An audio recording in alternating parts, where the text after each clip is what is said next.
जब मैं छोटी बच्ची थी तो मैं सोचती थी कि मैं बड़े होकर गरीबों की सहायता करूंगी, लेकिन बड़े होकर मैं रियलाइज कर रही हूँ कि मैं ही गरीब हूँ और मेरी तो कोई सहायता ही नहीं कर रहा।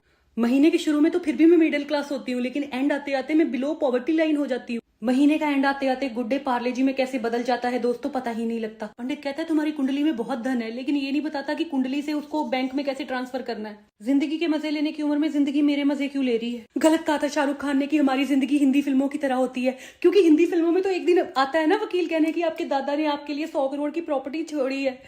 कोई नहीं आ रहा।